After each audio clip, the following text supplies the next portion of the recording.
Ketika mereka yang punya dasar yang kuat, pandemi ini menyatukan. Kita harus mendidik anak kita ini sejak awal rasa sakit. Sebuah proses maksud saya. Janganlah kamu mencari pasangan tidak seimbang. Saya percaya pernikahan dalam Tuhan ada 3. Ada Tuhan di tengahnya. Kecenderungan dosa pria kurang atau tidak mengasihi istri. Kecenderungan dosa wanita kurang dan tidak menghormati suami. Jika cara pandang kita melihat pandemi ini bukan hanya bencana tapi satu kesempatan, dia akan tetap survive. Puji Tuhan. Shalom saudara semuanya. Kita berjumpa lagi dalam Best Talk, yaitu kita bicara tetap topik yang pernah kita bahas, yaitu bagaimana seorang yang sangat terkenal, yang kaya raya, public figure, kekayaan begitu jumbo, bisa cerai mendadak. Dan itu pada masa pandemi lagi. Dan ini gak main-main, orang ini yang prediksi pandemi loh. Jadi ini akan terjadi pandemi, dan itulah orang Bill Gates. Justru dia bisa prediksi pandemi, dia tidak bisa prediksi perceraian. Lah, oleh sebab itu hari ini ada 2 narasumber, saya Pendeta Fengki Mogar, sebelah saya ada Pendeta Sigit Purbandoro, dan di sana adalah saudara kami, Pendeta Guana Tanjung. Puji Tuhan kita akan melihat ini, bagaimana di dalam masa pandemi ini Pak, dengan khususnya yang di Amerika ini terjadi, yaitu orang kaya menikah, sudah menikah atau belum menikah mungkin dia ya, tetapi dia sudah kumpul bersama. Tapi akhirnya dia bercerai dan membagi harta kono gini. Ini pada masa pandemi. Gitu loh. Masa pandemi, dan ini saya melihat bukan hanya di Amerika loh. Tetapi ternyata juga di Indonesia dan orang-orang percaya terjadi begini. Lah ini juga mungkin faktor pandemi, ada mungkin faktor ekonomi. Lah bagaimana mungkin saudara saya, mungkin Pak Guana Tanjung mungkin ada sesuatu, bagaimana mencegahnya. Kenapa itu bisa terjadi lah, itu mungkin Bapak punya pengalaman begitu banyak. Nah, saya teringat satu quote dari Charles Darwin. Bukan saya setuju evolusi. Enggak setuju, tapi Bapak pernah baca itu ya? Ada begini, in the crisis, dia bicara evolusi. Yang bisa survive is not the stronger, the jadi strongest. Yang bisa survive bukan ada orang yang paling kuat. Dinosaurus punah, ya. Tetapi yang adjustable, yang mampu menyesuaikan diri. Ya. Jadi hari ini kita mengalami sebuah goncangan, bukan sekedar sebuah krisis, tapi penjungkir balikan atau perubahan besar-besaran sebuah paradigma. Dan itu semua lini, mulai dari pendidikan, gereja, ekonomi. Jadi misalnya munculnya transaksi online yang menggantikan outlet atau mall-mall yang jadi sebetulnya sepi sudah, semua otomatis lah semua. Gitu. Jadi ini sesuatu yang baru lah Pak. Nah demikian juga satu situasi yang dihadapi. Saya baru konseling satu keluarga yang orang tuanya tidak bisa atau kurang memahami bagaimana stres anaknya ini. Dianggap waduh ini sudah nakal. Saya tanya, saya enggak nakal. Ini aku stres om, enggak ketemu temen ini. Oh itu yang bagi yang anak-anak itu ya, yang sekolah anak sekolah juga stres karena enggak bisa ketemu temennya begitu. Ini belum yang utama yang menyangkut suami yang istri. Hidup ekonomi. Ini anak ini ketemu biasa di sekolah, halo ini ke suasana kelas, dia harus Zoom. Lah Zoom kalau seminggu, 2 minggu, sebulan ya ini kan udah setahun lebih. Dan belum ada kepastian. Belum ada kepastian. Nah ini semua kita ini digoncang. Nah disitulah kita perlu punya dasar, fondasi yang kita harus bangun dalam hidup ini. Nilai-nilai yang mampu melewati goncangan atau perubahan-perubahan ini. Padahal ini sesuatu perubahan yang tidak pernah diprediksi dan tidak pernah disangka. Oh, sangat, sampai Pak. Gereja semua presiden seperti ini Pak ya. Dan tidak ada nabi yang bernubuat. Nggak bisa bernubuat. Yang mendoakan juga sudah nggak ada semua. Karena ini bukan teorinya lagi, bukan teorinya berdoa lagi Pak. Ini harus berdoa dan berjaga-jaga. Ya kan? Orang berdoa saja kan tentu nggak, ya harus tuh. Ya. Tapi kalau nggak berjaga-jaga juga bahaya. Ya. Kita sedang mengalami satu goncangan. Jadi tadi fokusnya atau concernnya Pak Fengki, bagaimana Pak Fengki, gimana keluarga. Nah ini masalah dalam pandemi ini, bagaimana kok sampai bukan hanya di Amerika Pak, ternyata di Indonesia ini juga orang-orang Kristen banyak cerai juga. Bukan hanya orang Kristen, secara umum. Semua secara termasuk orang Kristen lah. Ya. Padahal di Kristen sudah dilarang cerai, banyak cerai memang dulu. Tapi masa pandemi ini lebih parah.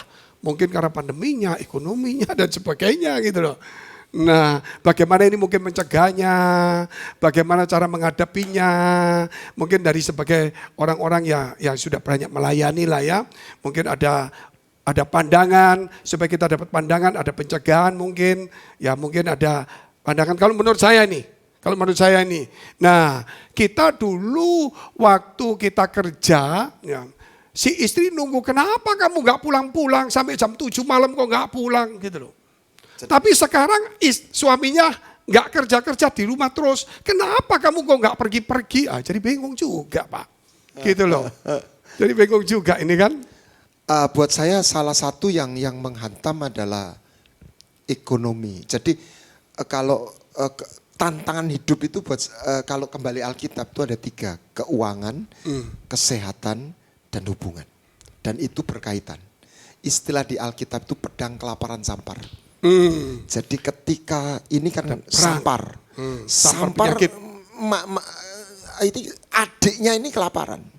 Jadi pandemik ini akan menghantam kepada ekonomi. Kelaparan. Nah kalau sudah 2 ini masuk lagi pedang, hubungan rusak. Nah di situ kalau saya coba ini ya, nanti silakan Pak Sigit bisa nambahkan. Alkitab mengajarkan begini prinsip, api yang sama. Kalau itu kayu, dihangus. Kalau itu batu, puancet. Orang tidak efek. Ya, tetaplah. Tapi kalau emas, semakin murni. Jadi kesulitan ekonomi. Ketika dia disirami satu kebenaran. Itu saya percaya justru akan mensolidkan suami istri. Ayo kita hadapi bersama. Tetapi ketika kerapuan-kerapuan itu ada, Alkitab mengajar, Alkitab itu bukan hanya tentang sorga, Alkitab itu bicara tentang rahasia kehidupan di bumi. Dasar itu, kalau suatu bangunan, ketika satu dibangun di atas batu karang dan pasir, itu yang saya tiba-tiba, itu dia tidak bicara bangunannya bagus mana. Jadi kalau ekstrim ada bangunan yang kelihatannya biasa, tapi di atas batu karang. Yang satunya ini rumah yang mewah, tapi di atas pasir. Ya tentu saja ketika tidak ada goncangan, ya milih yang bagus toh Pak Fengki. Tapi ketika goncangan ternyata yang kecil ini kuat. Jadi mungkin ada keluarga kaya, tapi ternyata hubungan itu belum sampai pada perjanjian tapi transaksi. Ketika mulai kesulitan, yang kesulitan kan bukan cuma orang bawah. Semualah. Bunga bank yang jalan ini, ya penghasilan 100 juta. Tapi juga kena masalah. Tagihan bank 200 juta. Bank ya juga sama aja lebih masalah. baik penghasilan 5 juta nggak ada tagihan bank Mbak. Nah seperti itu. Nah ketika mereka yang punya dasar yang kuat, saya justru percaya pandemi ini menyatukan. Ayo kita hadapi bersama. Mungkin doa keluarga. Tetapi bagi mereka yang dasarnya rapuh, ini jadi tambah parah. Kecuali diperkuat ya. Nah, ya ini tugas gereja berarti Pak. Dalam masa begini ini tugas gereja harusnya juga membuat dasar yang kuat. Atau mengubah dasar yang lemah menjadi kuat, begitu kan? Betul. Harusnya begitu kan? Tiram itu bisa menghasilkan mutiara ketika justru dikasih sesuatu yang menyakitkan. Tapi justru lahir mutiara di dalam hidupnya. Saya kalau bergurau mau mutiara enggak? Punya mutiara hidup enggak? Saya percaya ada mutiara-mutiara yang Tuhan sudah sediakan. Ketika kita bisa melewati kesulitan atau rasa sakit yang dalam pembicaraan sebelumnya kita coba sempat bahas. Bagaimana kita memanage rasa sakit itu. Dengan dalam anugerah Tuhan. Makanya Roh Kudus itu disebut penghibur.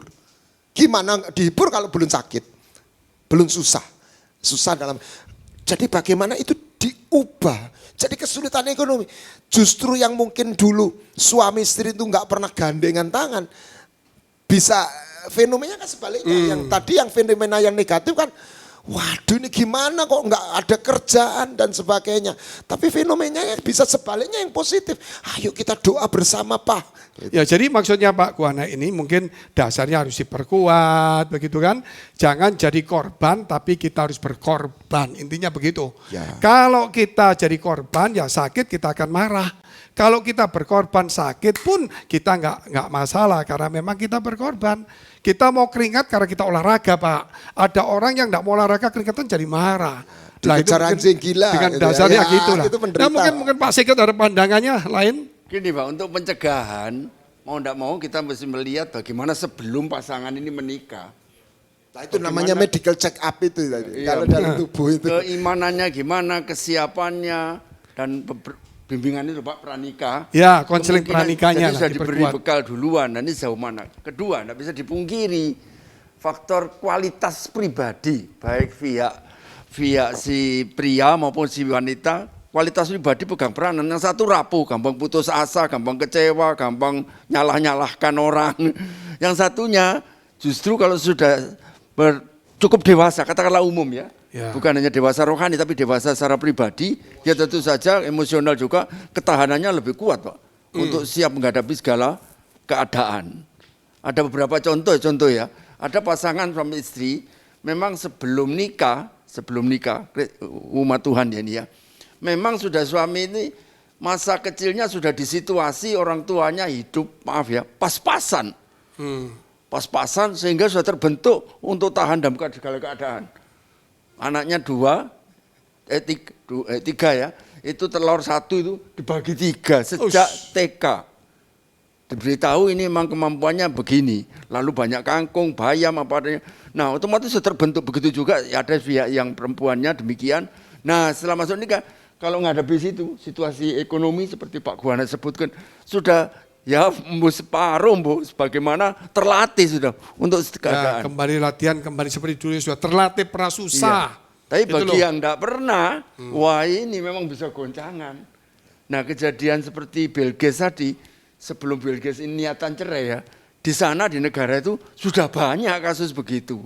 Jadi dianggap biasa bagi orang mereka. Iya biasa, tapi tidak biasa bagi kita ini orang tapi percaya dengan nih. sebelum nikah, saat nikah ya, sudah pisah harta, Nah, rupanya sudah jaga-jaga. Nah. Bisa terjadi kemungkinan itu bukan direncana, ya. ada kemungkinan itu, maka supaya tidak kabur uangnya. Atau mungkin juga mereka itu cocok karena bisnis dan mereka yakin bisnisnya maju.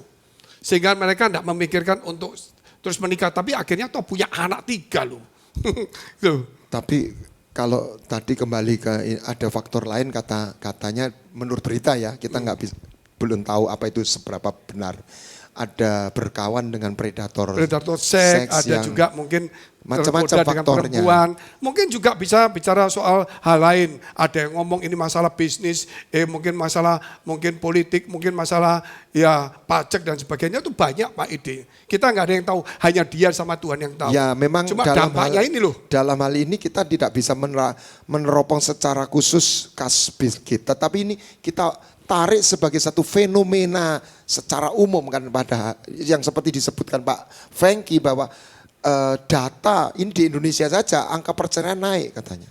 Iya, apalagi selama masa pandemi ini pasti semua naik. Di mana-mana, bayangkan kita melihat itu. Yang satu biasanya enggak di rumah, sekarang di rumah. Setiap hari nonton terus lihat suaminya nganggur. Matanya mungkin jadi marah juga. Atau income enggak datang, betul kan? Atau mungkin suaminya kerja nggak boleh balik. Karena seperti, ya karena ada penguncian. Sekian berbulan-bulan. Ya mungkin juga seperti itu, banyak faktor. Jadi bagaimana cara kita melihat dan mencegah, teman-teman seperti tadi dikatakan dasar mesti diperkuat. Kita ini harus bisa menahan rasa sakit, artinya kita harus berani berkorban, jangan menjadi korban. Kalau menjadi korban kita tidak bisa menerima keadaan itu. Tapi kalau berkorban kita akan membangun kembali. Dari Pak Sigit dikatakan juga bahwa harus kita biasa belajar lagi untuk membangun kembali, untuk belajar hidup susah lagi itu Pak ya. Bagi yang pernah susah. Nah bagi yang masalahnya nggak pernah susah ini gimana ini. Terus tiba-tiba susah ini.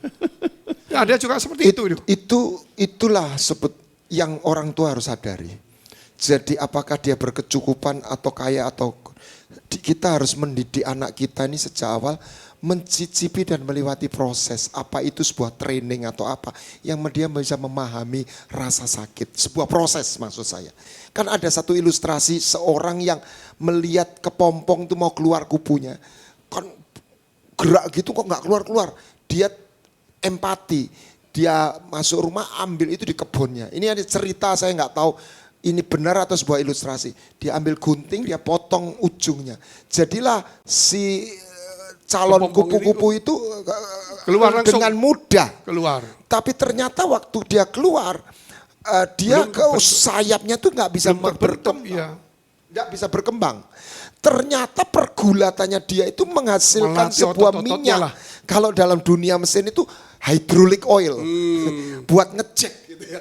Sehingga kan itu ajaib Pak. Tek itu kan sayapnya kayak Melatih dicek otot gitu. juga lah. Melatih ototnya, membuat dia disiapkan bukannya keluar jadi kupu-kupu, mampu terbang. Jadi dia waktu dibantu, dia jadi kupu-kupu yang lumpuh. Dan ini ilustrasi yang bagus sekali. Jadi dalam situasi sulit ini, ya tentunya kita tidak bisa memanjakan begitu Pak ya. Jadi kita membantu dalam arti membangun semangatnya. Atau mungkin ya dasarnya tadi. Yang dikatakan juga Pak Sigit tadi yang ngomong juga. Mungkin ada perbedaan. Tolong yang miskin, biasa miskin ya harus menerima. Persoalan yang kaya sekarang ini. Yang sudah biasa kaya. Tapi saya punya pengalaman teman saya Pak. Saya lihat itu dia itu punya pabrik, punya mobil mewah nih. Mebel terkatakan mobil yang cukup mahal. Kelasnya itu ya 1M begitu ya.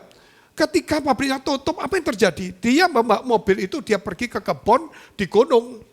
Terus dia mengisi mobil yang mewah itu dengan barang-barang yang seperti jagung, ketela.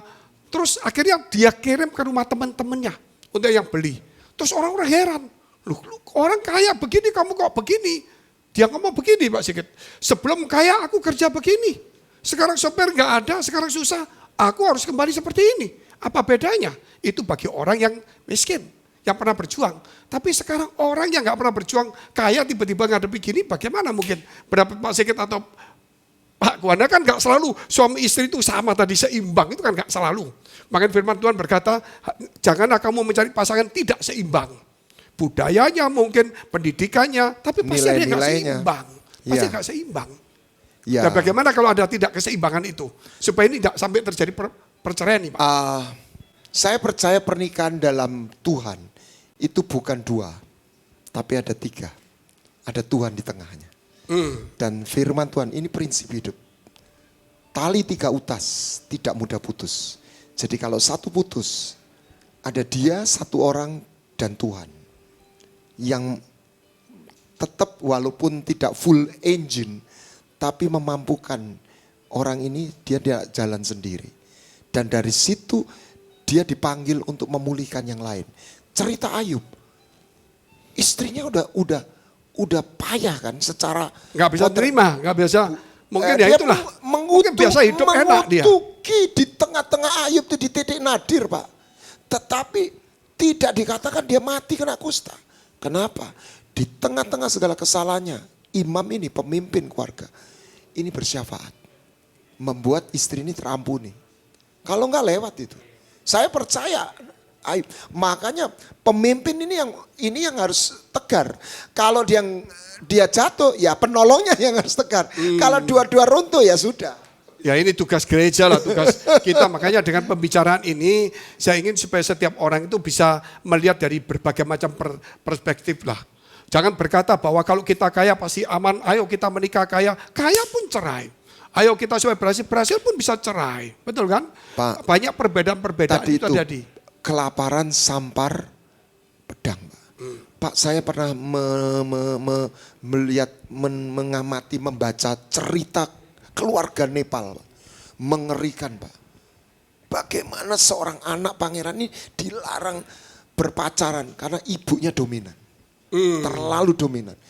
Sampai marah itu ditembak, dibunuh satu-satu. Ayahnya, ibunya. Dia pulang, dia tembak dirinya sendiri. Saya baca itu bukan soal uang. Soal gagal saling memahami.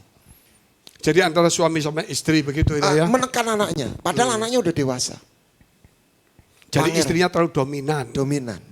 Nah, Jadi seperti Hawa lah, memutusi sendiri tanpa persetujuan Adam. ya memang Mungkin Hawanya jadi kuat itu, mungkin Adamnya yang lemah ini. makanya kecenderungan dosa pria kurang atau tidak mengasihi istri. Kecenderungan dosa wanita kurang dan tidak menghormati suami. Makanya Alkitab ini buat saya luar biasa. Tidak dikatakan hai istri kasihlah suamimu. Tidak dikatakan hai suami hormati istrimu. Hai suami kasihlah istrimu, hai istri hormati suami. Jadi ketika suami itu terpuruk, justru di situ dia membutuhkan rasa hormat. Di situ sebenarnya dia butuh rasa hormat, Pak. Dia sudah gagal kok. Ketika dia tetap dihargai istrinya. Sebetulnya ini di luar orang yang udah dikasih hati masih dia mestinya dapat kekuatan. Dan saya dapat cerita mungkin Pak Sigit banyak ada seorang suami yang di tengah kegagalan dia disupport, diberikan dimotivasi dia akan dibangkit kembali. Mungkin aja cerita di balik orang kaya yang dia tetap itu yang tadi papa tetap hero buat kita. Maksud saya tadi seperti ini loh, mungkin belum terjawab jelas ya. Jadi kalau yang kaya ini belum pernah susah, bagaimana cara menghadapi kesusahan ini? Kalau yang biasa susah, jangan coba-coba, enggak mau berani hidup susah gitu kan? Nah, bagaimana sekarang menghadapi yang sudah biasa kaya, enggak mau susah ini loh, belum pernah susah ini loh.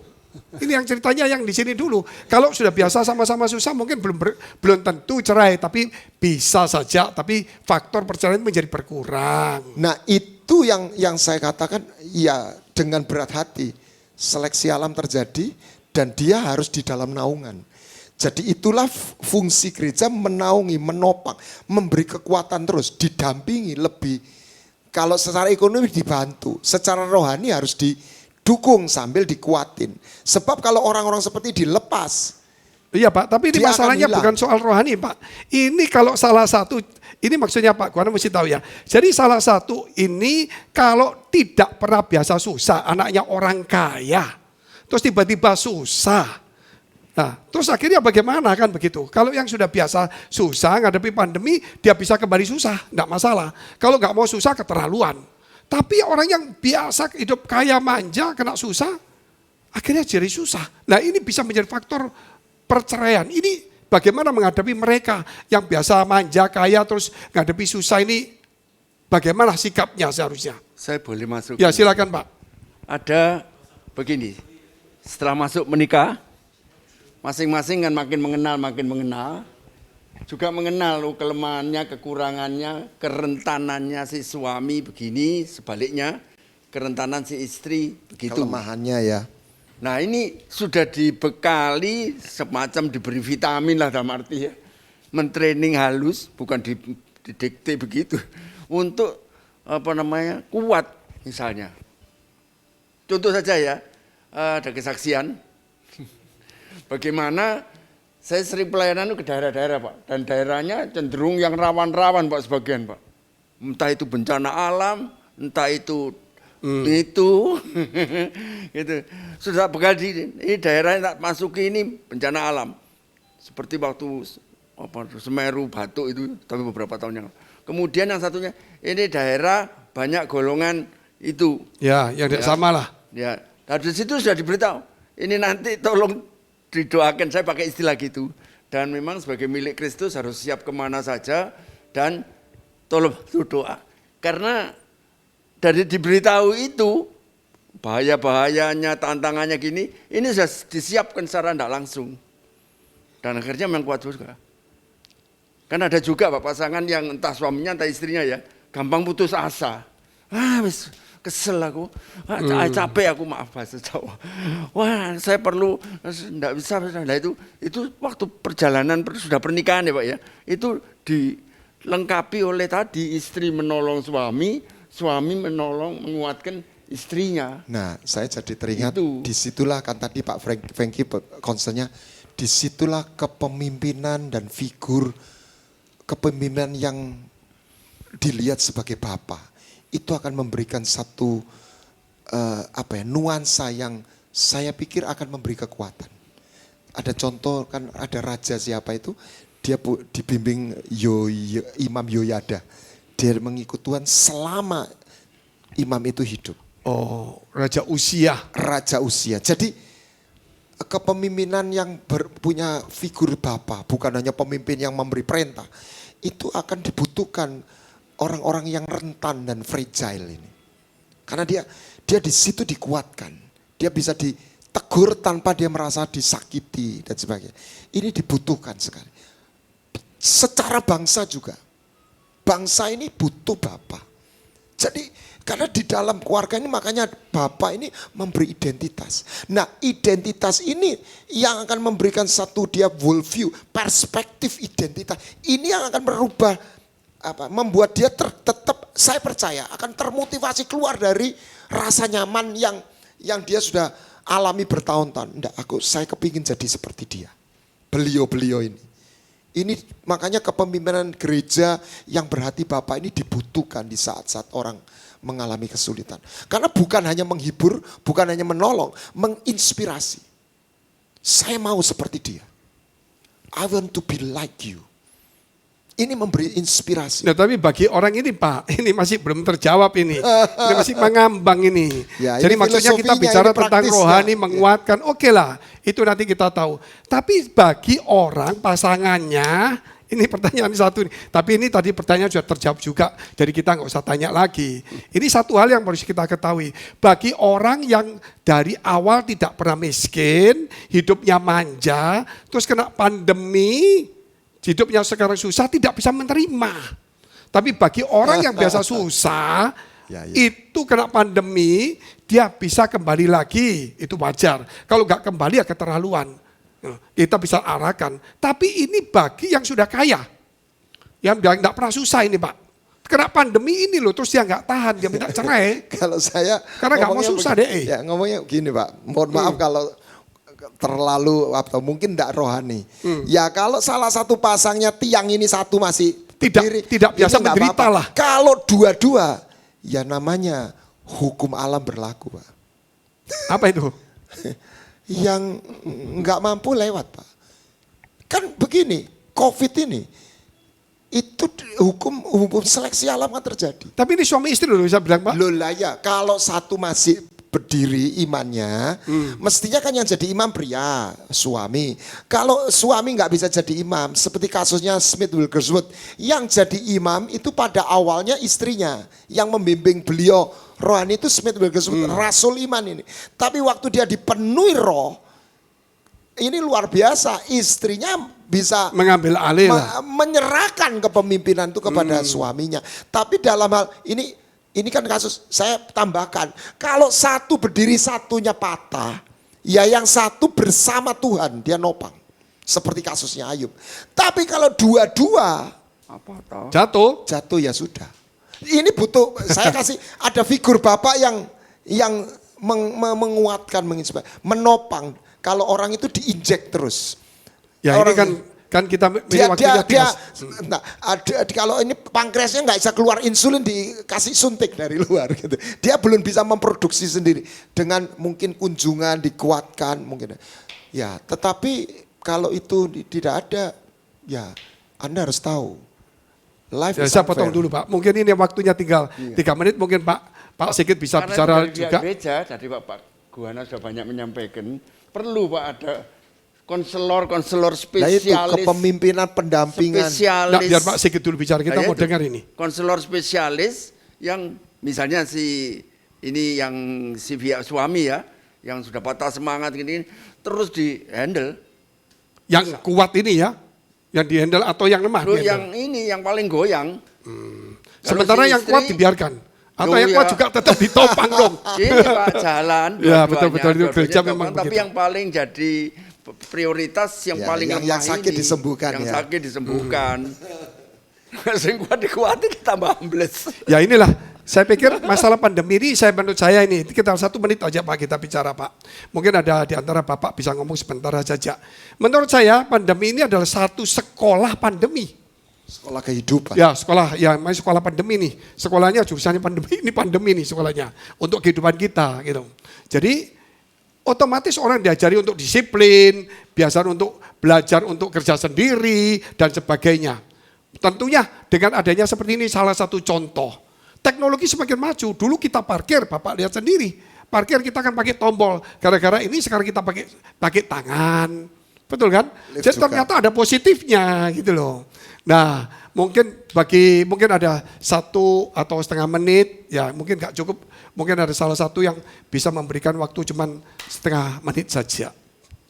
Kalau ada yang, kalau enggak ya. Kita mesti nyiapkan sebuah fondasi dan kita perlu menjaga dalam sisi yang lain hati itu diselimuti emas, bukan jerami atau batu. Sehingga ketika goncangan, karena hidup itu tidak mungkin tidak pernah ada goncangan. Jadi disitulah dasar itu akan orang menjadi berbeda. Bukan karena bangunannya, tetapi karena fondasinya, karena hatinya. Jadi ketulusan dan motivasi yang tidak tulus itu akan terjadi, termanifestasi di mana pemisahan ketika tekanan dan krisis itu terjadi. Ya itu mendidik kita lah. Oke saudara yang dikasihi Tuhan, jadi kita waktu sudah habis bincang-bincang kita. Namun yang satu hal yang bisa saya tangkap dari perkataan ini mungkin saya bisa simpulkan. Yaitu pertama, bahwa cara pandang kita yang harus berbeda. Ya cara pandang kita menghadapi pandemi ini jangan cara pandang dunia. Karena kita punya iman. Sehingga kita harus cara memandangnya jangan ini satu kecelakaan. Ya walaupun itu satu celaka, karena kita orang beriman. Kita tahu ada Tuhan walaupun tidak nampak sekarang. Tetapi cara pandang kita ketika mata kita melihat bencana, kita harus memakai kacamata iman dan rohani kita. Bahwa ini adalah satu kesempatan. Jika cara pandang kita melihat pandemi ini bukan hanya bencana tapi satu kesempatan, saya yakin dimanapun juga kita orang-orang yang percaya maupun orang-orang biasa, dia akan tetap survive. Puji Tuhan, sampai jumpa di episode selanjutnya. God bless.